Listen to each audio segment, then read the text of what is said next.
नमस्कार साथियों, आपका स्वागत है। और आज हम बात करेंगे बायोलॉजी के टेस्ट सीरीज 5 की। ठीक है साथियों, इससे पहले भी 4 सीरीजें बना दी गई हैं, उनको भी आप देख लेना ताकि आपका कोई भी प्रश्न ना छूटे। ठीक है, तो आज का टॉपिक है, आज की सीरीज का टॉपिक है, ठीक है, हार्ट, लसिका, ओडोंटोलॉजी और जीभ। ठीक है ना, मतलब हृदय से संबंधित, लसिका से संबंधित और दांतों से संबंधित और जीभ से संबंधित प्रश्न होंगे इसमें।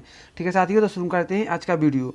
ठीक है, वीडियो में पहला प्रश्न है, हृदय का अध्ययन हृदय की पेशियों तथा हृदय के डॉक्टरों को क्या कहते हैं। 3 प्रश्न हैं एक ही प्रश्न में। ठीक है साथियों, इसमें 3 प्रश्न एक ही प्रश्न में दिए हुए हैं।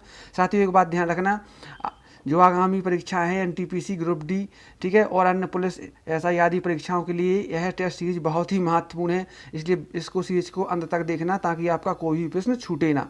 ठीक है साथियों, तो पहला प्रश्न में जैसे कि इसमें बताया गया है कि हृदय का अध्ययन हृदय की पेशियों का अध्ययन तथा हृदय के डॉक्टर का क्या कहते हैं। ठीक है, तो हृदय का अध्ययन कहलाता है कार्डियोलॉजी। ठीक है, हृदय की पेशियां क्या कहलाती हैं, हृदय की पेशियों कहते हैं कार्डियक मसल्स, ठीक है, या कार्डियक पेशी। ठीक है, और हृदय के डॉक्टर को कहते हैं कार्डियोलॉजिस्ट। ठीक है, इसका ये आंसर हो गया। बढ़ते हैं अगले प्रश्न की ओर। अगला प्रश्न है, मानव का हृदय कितने कक्ष का होता है और प्रति कक्ष का नाम लिखो। ठीक है, जैसा कि हम जानते हैं कि मानव का हृदय कुछ इस तरीके से होता है, उसमें 4 कक्ष होते हैं। तो इस तरफ के जो ऊपर वाले कक्ष होते हैं इनको बोलते हैं आलंद। ठीक है, आलंद यानी ऑर्ट्रियल यानी ऑरिकल भी बोलते हैं। ठीक है, तो ये एक इस तरफ वाला हो जाता है कौन सा, दायां आलंद, और इस तरफ वाला बायां आलंद। ठीक है, और जो नीचे वाले होते हैं निलय। ठीक है, तो दायां निलय और बायां निलय। ठीक है, तो दायां आलंद, बायां आलंद, दायां निलय और बायां निलय। ठीक है, 4 कक्ष होते हैं हृदय के। ठीक है साथियों, बढ़ते हैं अगले प्रश्न की ओर। अगला प्रश्न है, एट्रियो वेंट्रिकुलर सेप्टम क्या है। ठीक है, वेरी इंपॉर्टेंट प्रश्न है, आपको अधिकांश किताबों में इसको नहीं मिलेगा। ठीक है साथियों, इसको जबकि इंपॉर्टेंट प्रश्न है, इसको ध्यान रखना। जैसे कि हमारा इस प्रकार से हृदय होता है, ठीक है, तो हृदय में जो बीच की ये लाइन होती है, ठीक है, इसी को क्या कहते हैं, सेप्टम। ठीक है, अब होता क्या है, एंट्रियो वेंट्रिकुलर क्यों नाम पड़ा है, क्योंकि देखो ये आलंद हो गया, मतलब एट्रियोल और ये वेंट्रिकल हो गया। तो इन दोनों एट्रियोल और दोनों वेंट्रिकल को बीच में से ये लाइन अलग करती है, इस वजह से एट्रियोल और वेंट्रिकुलर सेप्टम बोला जाता है इस लाइन को। ठीक है साथियों, बढ़ते हैं अगले प्रश्न की ओर। ऐसे नोड तथा ए बी नोड क्या है, कार्य भी बताओ। ठीक है साथियों, जैसा कि हम जानते हैं हृदय की संरचना कुछ इस प्रकार की होती है। ठीक है, तो यहाँ पर एक नोड होता है। ठीक है, यहाँ पर एक नोड होता है, ठीक है, जो क्या करता है, एक पल्स उत्पन्न कराता है, यानी विद्युत उत्पन्न कराता है एक प्रकार से इसमें, जैसे पल्स उत्पन्न कराने के लिए। ठीक है, तो ये यहाँ पर कौन सा होता है, ऐसे नोड। ठीक है, ऐसे नोड मतलब साइनो ऑरिकल नोड भी बोलते हैं। और यहाँ पर होता है ए बी नोड। ठीक है, ए बी नोड होता है, तो ए बी नोड यहाँ पर ऐसे नोड जब इसमें एक बार विद्युत का चालक करवाता है इस प्रकार से, जो मतलब विद्युत आवेग टाइप का। ठीक है, तो जब जो पल्स बन जाती हैं, तो पल्स मतलब इसे पेस मेकर भी बोल सकते हैं। ठीक है, तो यहाँ पर कौन सा होता है, A B node. A B node क्या करता है, पूरे इसमें हृदय में इसको पहुँचाने का काम करता है प्रोपिंजे तंतुओं द्वारा। ठीक है, तो ऐसे नोड और ए बी नोड का यह काम होता है। ठीक है, ए बी नोड का फुल फॉर्म होता है ऑर्ट्रिकल वेंट्रिकल नोड। ठीक है, क्योंकि ये आलंद और निलय की बीच की दीवार पे होता है, इस वजह से उनके इंग्लिश नाम जैसे ऑर्ट्रियल वेंट्रिकल होता है, उसी वजह से इसका नाम पड़ा है। आगे बढ़ते हैं, हृदय की मुख्य 2 कपाटों के बारे में बताओ, किस तरफ कौन सी कपाट होती है। ठीक है, ये भी इंपॉर्टेंट है, जैसे हमने पहले ही बताया इस प्रकार से। ठीक है, पहले ही बताया है कि इस प्रकार से जैसे हृदय होता है, ठीक है, तो हृदय में यहाँ पर क्या है, कपाट होते हैं, कहाँ पे, यहाँ पे, और इस तरफ यहाँ पे कपाट होते हैं रक्त आने के लिए। तो इस तरफ होती है, पहले दाएं तरफ कौन से होते हैं, त्रिबल्लिंग कपाट, कौन से, ट्राइकस्पिड भी बोल सकते हैं, त्रिबल्लिंग कपाट होते हैं। और इस तरफ होती हैं द्विबल्लिंग यानी बाईं तरफ, कौन से, द्विबल्लिंग यानी बाइकस्पिड। ठीक है, बाइकस्पिड यानी दुई, मतलब 2 प्रकार के होते हैं कपाट यहाँ पर और 3 प्रकार के यहाँ पर होते हैं, इसको ध्यान रखना है। ठीक है साथियों, वीडियो पसंद आए तो लाइक जरूर करना और चैनल को सब्सक्राइब कर लें ताकि आपके पास इस प्रकार की जानकारी पहुंच सके। गर्भावस्था में तथा वयस्क में हृदय 1 मिनट में कितनी बार धड़कता है, वेरी इंपॉर्टेंट प्रश्न, कई बार परीक्षाओं में आ चुका है। ठीक है, जब गर्भावस्था होती है तो 140 से 160 पर मिनट बाद हृदय धड़कता है, मतलब 140 से 160 बीपीएम होता है। ठीक है साथियों, शुरुआत में 160 होता है, बाद में 140 के लगभग हो जाता है, मतलब कई किताबों में 185 मिलेगा आपको लिखा। ठीक है, तो मतलब वो इसी का एवरेज रहता है।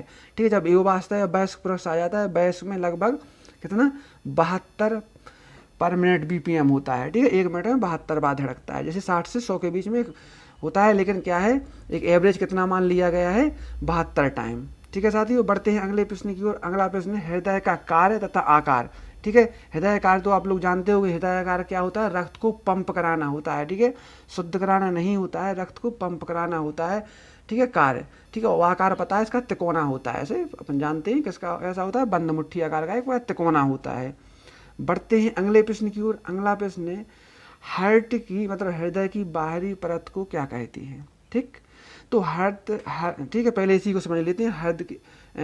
हृदय की बाहरी परत को क्या कहते हैं। तो हृदय की जो बाहरी परत होती है, ठीक है, बाहरी परत होती है, उसको क्या कहते हैं, पेरिकार्डियम। पेरिकार्डियम कहते हैं, क्या कहते हैं, पेरिकार्डियम, ठीक है। बाहरी परत को, जैसे कार्डियम शब्द जब वहाँ पर भी आ जाए तो हृदय संबंधित होता है, चाहे मसल्स हो तो कार्डियक मसल्स हो जाती है, और जब उसकी बाहरी परत है जैसे कि, तो उसे बोलते हैं पेरिकार्डियम, ठीक है साथियों। और इसमें पूछा गया है कि हार्ट का ट्रांसप्लांट मतलब हृदय का सबसे पहले प्रत्यारोपण किसने किया था। तो यह किया था क्रिश्चियन बर्नार्ड नामक वैज्ञानिक ने, और यह साउथ अफ्रीका में किया था, ठीक है, ठीक है। किसने किया था, क्रिश्चियन बर्नार्ड ने, ठीक है, ध्यान रखना है। अगला है ऑरिकल तथा वेंट्रिकल में किसकी पेशियां मोटी तथा पतली होती हैं तथा सबसे मोटी और मजबूत पेशियां किसमें होती हैं, ठीक है साथियों। इस प्रश्न को बहुत ही ध्यान से समझना, जैसे कि मैंने यहाँ पे हृदय का एक प्रकार से चित्र बना दिया है, ठीक है, एक मतलब आकार के रूप में, ठीक है, ठीक है, बहू तो नहीं है, ठीक है। तो जैसे यहाँ से बाहर से क्या है, इसमें हृदय आता है बीना कावा स्राव द्वारा, ठीक है। तो जब इस स्राव से हृदय आता है तो यहाँ पर तो ज़्यादा लोड पड़ता नहीं है आलंदों में, ठीक है। तो आलंदों की दीवारें होती हैं पतली, मतलब इसकी पेशियाँ। जब यहाँ से कहाँ पहुँचता है, निलय में पहुँचता है, तो निलय की मोटियाँ होती हैं, लेकिन सबसे ज़्यादा मोटी बोले तो बाएँ वाले निलंद की होती। क्यों, क्योंकि यहाँ से जब बाहर कहाँ से निकलता है, महाधमनी से निकलता है, ऑर्टा से निकलता है, ठीक है। तो इसमें सबसे ज़्यादा स्ट्रोक लगता है, मतलब सबसे ज़्यादा काम होता है, तो इसकी दीवारें सबसे ज़्यादा मोटी और मजबूत होती हैं बाएँ निलय की। वैसे तो दोनों निलय की होती हैं, अगर उनमें भी पूछा जाए तो बाएँ निलय की, ठीक है साथियों। बढ़ते हैं अगले प्रश्न की ओर। अगला प्रश्न है शरीर से हृदय में रक्त कौन सी शिरा के द्वारा आता है, ठीक है, मतलब शरीर से हृदय में आना है रक्त, ठीक है। तो अभी मैंने बताया कि जैसे अपना हृदय है तो हृदय में यहाँ पर आता है रक्त, कैसे आता है, बीना का सुपीरियर बीना कावा और इन्फीरियर बीना कावा द्वारा, ठीक है। नीचे वाली होती है इन्फीरियर और ऊपर वाली है सुपीरियर बीना कावा, ठीक है। बीना से बीन संबंध, बीन क्या है, सिरा को बोलते हैं, ठीक है। तो सुपीरियर बीना कावा और इन्फीरियर बीना कावा दोनों सिराओं से आता है रक्त हृदय में, ठीक है। मुख्य बाकियों से आता है लेकिन ये मुख्य है इसमें, ठीक है। अगले प्रश्न की ओर बढ़ते हैं। कार्डियक चक्र क्या है, कार्डियक चक्र मतलब हृदयक चक्र क्या है, ठीक है। कितने चरणों में पूर्ण होता है, 2 चरणों में पूर्ण होता है। जैसे कि हम जानते हैं कि जैसे हृदय होता है, ठीक है, तो हृदय में क्या होता है, धड़कता है हृदय। तो जब यहाँ से जब रक्त यहाँ पंप के लिए निलय में आता है तो एक बार धड़केगा, ठीक है, मतलब यहाँ से नीचे जाएगा और फिर यहाँ से क्या हो जाएगा, इससे बाहर निकाल दिया जाएगा। बाहर निकालते मतलब 2 चक्र होते हैं, पहले वाले को बोलते हैं सिस्टोल और दूसरे वाले को बोलते हैं डाइस्टोल, सिस्टोल और डाइस्टोल, ठीक है, ठीक। आगे बढ़ते हैं। हृदय ध्वनि क्या होती है, हृदय ध्वनि जैसे कि हृदय चक्र होता है, ठीक है, उसमें सिस्टोल यानी संकुचन और शिथिलन, ठीक है। तो सिस्टोल में क्या होता है, सिस्टोल और डायस्टोल दोनों में क्या होता है, लब और डब की ध्वनि होती है। क्या कि लब और डब की ध्वनि जो कि अपन जानते हैं, ठीक है, अधिकांशतः इसको जानते हैं सभी लोग। तो लब की ध्वनि 5 सेकंड और 5 और 3 सेकंड में डब की, ठीक है, मतलब 8 सेकंड में ये पूरा चक्र कंप्लीट होता है, कितने 8 सेकंड में, ठीक है। तो लब डब की ध्वनि उत्पन्न होती है, जैसे कैसे स्टेथोस्कोप द्वारा डॉक्टर सुनते हैं। अगला प्रश्न है, ठीक है, वो भी इससे संबंधित है। देखो हृदय संबंधी इसमें सारे प्रश्न कंप्लीट किए गए हैं, जो कि आपके प्रश्न और कोई भी पेपर हो, चाहे केंद्र से संबंधित हो चाहे राज्य से संबंधित हो, इससे बाहर कोई भी आने की संभावना नहीं है, ठीक है। रक्तदाब या रक्तचाप तथा हृदय की धड़कन को कौन कौन से यंत्र द्वारा सुना या मापा जाता है, ठीक है। तो इसमें साथियों ध्यान देना है, इसमें 2 प्रश्न पूछे गए हैं। रक्तदाब या रक्तचाप जैसे बीपी बोलते हैं, जैसे ब्लड प्रेशर, ठीक है, तो इसे किसके द्वारा मापा जाता है, ठीक है। जैसे कि हम जानते हैं इसको मापा जाता है स्फेग्नोमैनोमीटर, कैसे स्फेग्नोमैनोमीटर, स्फेग्नोमैनोमीटर के द्वारा। और धड़कन को काय को स्टेथोस्कोप द्वारा, जो कि डॉक्टर गले में डाले रहते हैं, आप लोग जानते हो, सादा भाषा में आला भी बोलते हैं, ठीक है साथियों। तो बढ़ते हैं अगले प्रश्न को, ब्लड प्रेशर मानव का ब्लड प्रेशर क्या होता है, ठीक है, और इकाई सहित लिखो, ठीक है। तो इसमें पूछा क्या गया है, जैसे कि हम जानते हैं कि मानव का ब्लड प्रेशर होता है 120 से 80 के बीच में, ठीक है।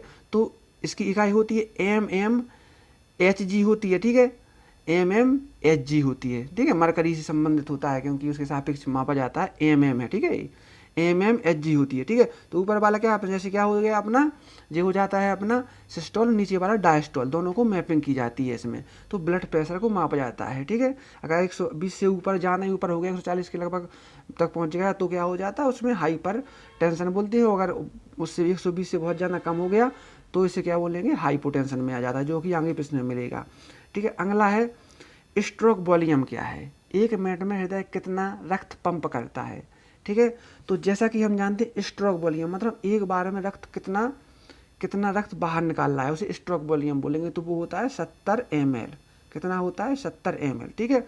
अब जैसा कि हम जानते हैं कि 1 मिनट में हृदय कितनी बार धड़कता है, 72 बार, ठीक है। तो हृदय 1 मिनट में उतना ही पंप करेगा, तो इसको अपन इसमें से गुणा कर देंगे तो लगभग कितना 5-5.5 के लगभग आ जाएगा अपना 500 ml, नहीं 5000 ml के लगभग हो जाएगा, या 5 लीटर बोल सकते हैं अपन, ठीक है।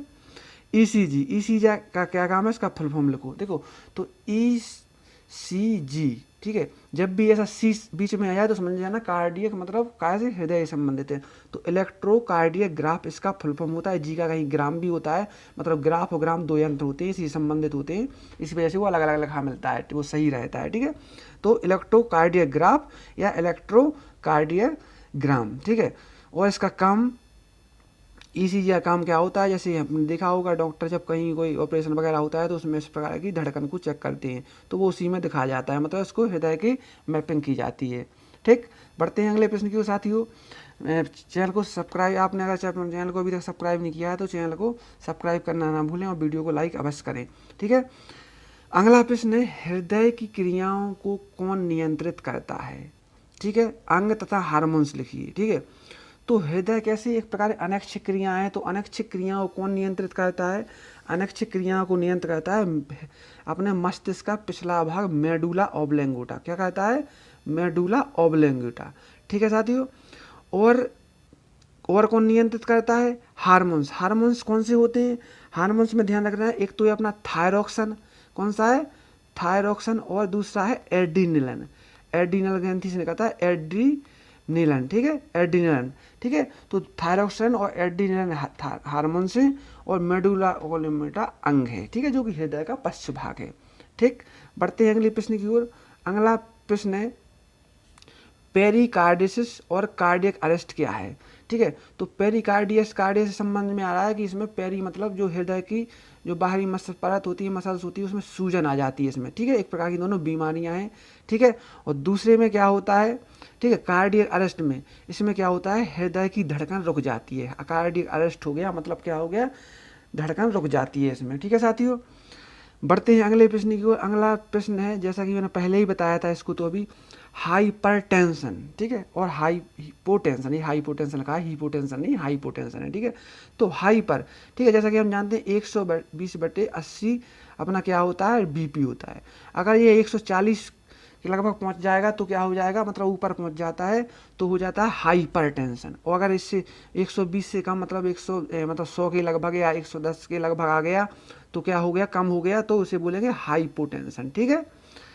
आगे बढ़ते हैं, पुरकिंजे तंतु क्या है, ठीक है, जैसे कि मैंने बताया था ए बी नोट बताया था ऊपर आपको, इस प्रकार से यहाँ पर कौन सा था, ए बी नोट था यहाँ पे, ठीक है, यहाँ पर ऐसे नोट था, लेकिन ए बी नोट क्या करता है, ऐसे यहाँ पर तंतु निकले रहते हैं जिससे इसके पल्स के जो संवेग होते हैं सब जगह इसमें हृदय को संकुचन कराने में मदद करवाते हैं, जो पहुँच फैले रहते हैं, उन्हीं तंतुओं को क्या बोलते हैं, पुरकिंजे तंतु बोलते हैं, ठीक। बढ़ते हैं आगे, ठीक है। अगला प्रश्न है अपना लसिका से, ठीक है, लसिका या लिम्फ क्या है, ठीक है, इनमें कौन सी रक्त कणिकाएं पाई जाती हैं, वेरी इंपॉर्टेंट है। देखो लसिका होता क्या है, लसका होता है जैसे धमनियाँ आती हैं हृदय से, बाद में धमनियाँ क्या करती हैं, छोटी छोटी स्रावों उसमें केशिकाओं में बट जाती हैं।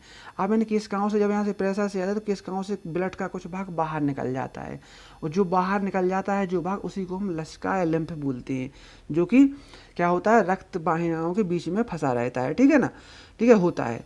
तो इसमें सबसे ज़्यादा कौन सी कणिकाएं होती हैं, इसमें से जो ये रिश्ता है तो क्या होता है, इसमें से WBC निकल आती हैं, ठीक है, उसमें WBC भी होती हैं, ठीक है, तो WBC निकल आती है, और WBC में भी लिम्फोसाइट, ठीक है, सबसे ज़्यादा कौन सी लिम्फो, जैसे कि हम जानते हैं WBC कितने 5 प्रकार की होती हैं, तो उनमें से भी कौन सी, लिम्फोसाइट, ठीक, तो इसमें WBC लसका में उपस्थित होती हैं। बढ़ते हैं आगे, कोई दो लसका अंग के नाम लिखो। देखो अब लसका अंग होते हैं, कुछ अंग भी होते हैं जिनमें लसकैया नाम भरा रहता है, ठीक है, तो जैसा कि हम गले में जानते हैं, गले में एक टॉन्सिल होता है इस प्रकार से, ठीक है, वो भी होता है। थाइमस ग्रंथि भी होती है, कौन सी, थाइमस ग्रंथि, जो कि बचपन में होती है, बड़े में लुप्त हो जाती है, युवावस्था में नहीं होती है, ठीक है। इसके अलावा प्लीहा भी इसी का बना होता है, ठीक है। तो ये किसके अंग हैं, अपने लसिका के अंग हैं। बढ़ते हैं आगे, दांतों का अध्ययन विज्ञान की शाखा में कहते हैं, मतलब दांतों का अध्ययन विज्ञानी की शाखा में कहते हैं, सीधी सी बात। और दांतों के डॉक्टर को क्या बोलते हैं, तो दांतों की शाखा कौन सी है विज्ञान की, वो है ओडोंटोलॉजी। ओडोंटोलॉजी कौन सी है, ओडोंटोलॉजी है, ठीक है। और चिकित्सक को बोलते हैं डेंटिस्ट, जो कि हम जानते ही हैं, ठीक है। मानव की सबसे मजबूत हड्डी मंडिबुलर कहाँ पाई जाती है, देखो वेरी इंपॉर्टेंट है। देखो अगर मजबूत हड्डी आए तो हमेशा ये कौन सी होती है, जबड़े की हड्डी होती है, ठीक है। जैसे इस प्रकार से हमारा जबड़ा होता है, जो ऊपर वाला, ये मान लो नीचे वाला जो जबड़ा होता है, इसी में यहाँ पर पाई जाती है हड्डी, सबसे मजबूत होती है, इस तरीके से मैंडिबुलर हड्डी बोलते हैं, कौन सी, मैंडिबुलर, जो जबड़े में, निचले जबड़े में पाई जाती है, ठीक है ना, ठीक। देखिए अगर तत्व आए तो वो एनेमल होता है, ठीक है, इसे यहाँ पर हड्डी पूछी गई है, ठीक है, ठीक है। वो क्या होता है, वैसे कैसा होता है, ठीक है साथियों। बढ़ते हैं अगले प्रश्न की ओर। अगला प्रश्न, उगने के आधार पर दांत कितने प्रकार के होते हैं, ठीक है। तो उगने के आधार पर दांत कितने होते हैं, 2 प्रकार के होते हैं, ठीक है ना। उगने के आधार पर एक तो होते हैं कैसे, अस्थाई, और दूसरे होते हैं स्थाई, ठीक है। स्थाई होते हैं, अस्थाई और स्थाई, ठीक है। जैसे दूध के दांत होते हैं अस्थाई, और स्थाई होते हैं परमानेंटली वाले, तो 2 प्रकार के हो गए। आगे बढ़ते हैं, आकार के हिसाब से दांत कितने प्रकार के होते हैं, हिंदी इंग्लिश में नाम लिखो, ठीक। तो इसमें सबसे पहले क्या ध्यान रखना है, आकार के हिसाब से। तो मानव की, मुख्यतः किसके, अपन मानव की बात कर रहे हैं, तो मानव में होते हैं 4 प्रकार के, ठीक है। यहाँ पर जो लंबे वाले होते हैं उन्हें बोलते हैं क्या, देखो सबसे आगे वाले जो काटने वाले होते हैं, ठीक है, उनको बोलते हैं कृंतक, ठीक है, कृंतक, या इंग्लिश में बोलते हैं क्या, इंसीजर, ठीक है। इसके बाद होते हैं जो यहाँ पर जैसे कुत्ते बिल्ली में जो एक्टिव होते हैं, वो वाले यहाँ पर कौन से होते हैं, कैनाइन, ठीक है, कैनाइन बोलते हैं इनको, या रदनक बोलते हैं हिंदी में, ठीक है। इसके बाद होते हैं प्रीमूलर, यानी अग्र चबाड़क, उसके बाद होते हैं मूलर, तो उन्हें केवल चबाड़क बोला जाता है। तो मतलब 4 प्रकार के होते हैं। बढ़ते हैं अगले प्रश्न को, मनुष्य में कितने दांत होते हैं और पूरे जीवन काल में कितने दांत होते हैं, ठीक है। मनुष्य में कितने दांत होते हैं पूरे जीवन काल में, कितने, देखो मनुष्य में कितने 32 दांत होते हैं, ये अपन को पता है, ठीक है। और पूरे जीवन काल में कितने, यहाँ पर पूरे जीवन काल में कितने दांत उगते हैं, यहाँ पर उगना छपना गलत हो गया, लिख नहीं पाए, ठीक है। तो कितने, देखो 52 दांत पूरे जीवन काल में उगते हैं, ठीक है। क्योंकि जब शुरू वाले 20 दांत होते हैं तो वह गिर जाते हैं, इसके बाद फिर बाद में उगते हैं तो टोटल 32 हो जाते हैं, तो 32 और 20 कितने हुए, 52, ठीक है। तो उगते हैं 32, लेकिन एक टाइम में ये जो अपनी मुख्य अवस्था होती है उसमें 32 होते हैं, लेकिन दूध के दांत 20 होते हैं, ठीक है। अस्थाई दांतों में कौन से दांत नहीं होते हैं, ठीक है। अस्थाई दांतों में कौन से दांत नहीं होते हैं, तो प्रीमूलर, मतलब अग्र चबाड़क नहीं होते, प्रीमूलर नहीं होते हैं। और अस्थाई दांतों की संख्या कितनी होती है, तो यानी दूध के दांतों की 20 होती है, जैसा कि हम जानते हैं, जो कि 10 से 12 साल में गिर जाते हैं, ठीक है। और कुछ महीनों से लेकर 2 साल तक में उगे आते हैं, ठीक है, शुरू में। सभी दांतों के प्रकार के हिसाब से कार्य लिखो, ठीक है, जैसा कि मैंने पहले ही बता दिया है, ठीक है। जैसे कि पहला अपना प्रकार कौन सा था, कृंतक, ठीक है। तो कृंतक क्या क्या होता है, काटना, उसके बाद होता है रदनक, ठीक है, उनका चीड़ फाड़ करना, उसके बाद अग्र चबाड़क का काम क्या होता है, ठीक है, चबाना, और चबाड़क का काम भी क्या होता है, पिछले वालों को चबाना होता है, ठीक है। मोनोफाइकोडोंट और डाईफाइकोडोंट क्या है, किसे कहते हैं, तथा इन्हें मानव में कौन से प्रकार में आता है, ठीक है, मानव कौन से प्रकार में आता है, ठीक है। मोनोफाइकोडोंट, मोनोफाइकोडोंट वो होते हैं मतलब जिनमें दांत एक ही बार जीवन में उगते हैं तो उन्हें मोनोफाइकोडोंट, और जिनमें 2 बार उगते हैं उन्हें डाईफाइकोडोंट बोलते हैं। जैसे मानव में पहले दूध के दांत होते हैं, उसके बाद फिर स्थायी दांत आते हैं, तो 2 बार उग गए, किसी किसी में जैसे एक ही बार हो गए तो मोनोफाइकोडोंट कहलाएगा वो जीव। ठीक है, आगे बढ़ते हैं अगले प्रश्न की ओर। होमोडोंट और हेट्रोडोंट टीथ यानी दांत क्या हैं, कौन सी या किस में पाए जाते हैं, ठीक है, उदाहरण सहित बताओ। तो सबसे पहले देखना है, देखो क्या, होमोडोंट, होमोडोंट को हिंदी में बोलते हैं समदंती। क्या बोलते हैं, समदंती। ठीक है, समदंती बोलते हैं। समदंती से यहाँ पर संबंध क्या है, जिनकी दांतों का आकार एक समान होता है। ठीक है, दांत जैसे सब है पूरे के पूरे एक समान हो। ठीक है, तो उन्हें क्या बोलेंगे, होमोडोंट। अब होमोडोंट किन किन में पाए जाते हैं, मत्स्य में पाए जाते हैं, मत्स्य वर्ग में। ठीक है, उभयचर में, और कौन में अपने रेप्टाइल में। ठीक है, उभयचर, रेप्टाइल मतलब एम्फीबिया, और मत्स्य वर्ग में, तीनों वर्ग में पाए जाए। जैसे उदाहरण में आप ले सकते हैं अपनी मछलियों को ले सकते हैं। ठीक है, अपना जैसे अपन सरीसृप में किसको ले सकते हैं, सरीसृप यानी रेप्टाइल, उसमें ले सकते हैं अपन किसको, मगरमच्छ आदि को। ठीक है, और इसमें ले सकते हैं अपन उभयचर में मेढक को ले सकते हैं इसके उदाहरण में। ठीक है, तो ये सभी में इसमें आते हैं होमोडोंट। और हेट्रोडोंट तो जानते हैं, इसमें मानव ही उदाहरण है। मतलब हेट्रोडोंट मतलब एक से नहीं होते हैं दांतों में, अलग अलग प्रकार होते हैं, जैसे ये पढ़ ही चुके हैं। ठीक है, 4 प्रकार के होते हैं, तो अलग अलग प्रकार साइज के होते हैं। ठीक, तो बढ़ते हैं अगले प्रश्न की ओर। अगला प्रश्न है, मनुष्य में सबसे कठोर भाग कौन सा होता है, मनुष्य में सबसे कठोर भाग। ठीक है, वो हड्डी थी, लेकिन यहाँ कठोर भाग कौन है, दांत का। ठीक है, कठोर भाग वो थी हड्डी कौन सी, मजबूत, लेकिन कठोर भाग कौन सा होता है, दांत के ऊपर एक परत पाई जाती है, क्या है कि एनामेल की। ठीक है, एनामेल की परत पाई जाती है, जो कि जिसकी वजह से दांत सफ़ेद या चमकीला दिखाई देता है, जो कि सबसे कैसी होती है, कठोर होती है। ठीक है, तो एनामेल सबसे कठोर भाग होता है। ठीक है, एनामेल उसका नाम हुआ, कहाँ पाया जाता है ये बता दिया, दांत के ऊपर। ठीक है, ब्यूनोडोंट और थीकोडोंट क्या है, वेरी इंपॉर्टेंट। ठीक है, थीकोडोंट होता है जैसे कि दांत मसूड़ों में धसा होता है। ठीक है, जो इसे गर्ददंती बोलते हैं, दांतों के जो धसा होता है गर्ददंती को थीकोडोंट बोलते हैं। और ब्यूनोडोंट क्या है, जैसे दांतों में क्या है, पैनापन पाया जाता है, क्या पैनापन पाया जाता है, तो उसे ब्यूनोडोंट कहेंगे। ठीक है, वो ब्यूनोडोंट प्रकार में है जिन दांतों को पैनापन पाया जाता है, जिन दांतों में। ठीक है साथियों, अपना अगला प्रश्न है, जीभ यानी जीभा में या टंग में कौन सी ग्रंथि पाई जिससे हम स्वाद तथा जीभ गीली रहती है। तो देखो सबसे पहले हम स्वाद दें, जीभ इस प्रकार से होती है, उसमें स्वाद इस प्रकार की कल्कियाँ पाई जाती हैं। ठीक है, तो स्वाद को अपन यहाँ पर क्या ध्यान रखेंगे। ठीक है, तो सबसे मेन इसमें कुछ क्या होती हैं, कुछ अपनी पैपली नामक ग्रंथि होती हैं, कौन सी, पैपली, तो उनसे हम क्या करते हैं, स्वाद लेते हैं। लेकिन कुछ गीला किसके हैं, बेपर नामक ग्रंथि होती हैं, उनसे हम स्वाद लेते हैं। ठीक है, तो हमने जीभ के बारे में। अब आगे इससे इम्पोर्टेंट प्रश्न है।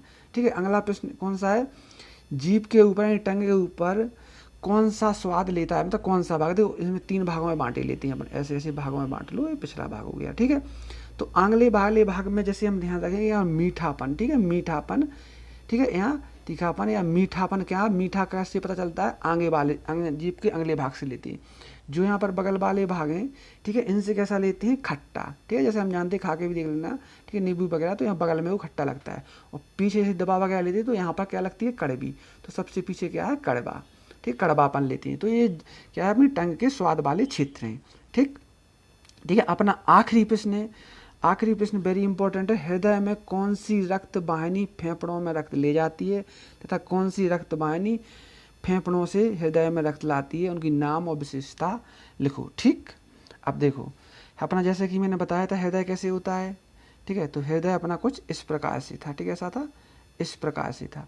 ठीक है, अब हृदय से कहाँ पर, फेफड़ों में, तो क्या होता है, फेफड़ों के बीच में ही क्या होता है, अपना हृदय होता है। ठीक है, फेफड़ों के बीच में ही हृदय होता है। ठीक है, ऐसे। ठीक है, यहाँ पर आगे चिपका होता है। तो हृदय से जो क्या होती है, यहाँ से एक क्या होती है, धमनी होती है। धमनी क्या करती है, यहाँ से जैसे अपन क्या बोलते हैं, फुफ्फुस धमनी बोलते हैं या पल्मोनरी आर्टरी बोलते हैं। तो वो क्या करती है, हृदय से रक्त ले जाती है फेफड़ों में शुद्ध करने के लिए, जो कि ये अब बात भी है, क्योंकि धमनियाँ शुद्ध रक्त ले जाती हैं, तो ऑक्सीजन ये CO2 युक्त ले जाती है। ऑक्सीजन तो इसमें होता नहीं, CO2 युक्त ले जाती है। और वहाँ से जब छन के आता है तो क्या होता है, यहाँ पर बाएं आलंद में आता है, कौन से, फुफ्फुस स्राव के द्वारा आता है, फुफ्फुस स्राव के द्वारा, तो वो होता है O2 युक्त। ठीक है, दोनों अब बात होती है वैसे धमनी और स्रावों की, लेकिन क्या होता है यहाँ पर महाधमनी नहीं, फुफ्फुस धमनी फेफड़ों में ले जाती है हृदय से। ठीक है, और फेफड़ों से हृदय में ले कौन सी लेके आती है, फुफ्फुसरा लेके आती है। ठीक है, तो यह CO इसकी विशेषता होगी, ये CO2 युक्त मतलब अशुद्ध रक्त, और वह ले आती है O2 युक्त यानी शुद्ध रक्त ले आती है। ठीक है साथियों, तो साथियों ये कुछ महत्वपूर्ण प्रश्न थे इस टॉपिक से संबंधित। ठीक है, इन टॉपिकों से संबंधित जो कि आपके लिए बहुत ही उपयोगी हैं, आपकी आने वाली रेलवे की सारी परीक्षाएं, ठीक है, जैसे NTPC ग्रुप D आदि के लिए बहुत ही महत्वपूर्ण। इसके अलावा आपका SSC और MP पुलिस, SI और अन्य केंद्र की राज्य की परीक्षाओं के लिए भी वेरी इंपॉर्टेंट है। इसलिए वीडियो को लाइक करना पसंद आए और चैनल को सब्सक्राइब कर लें ताकि आपके पास सबसे पहले ये प्रश्न पहुंच सकें। ठीक है, वीडियो देखने के लिए धन्यवाद।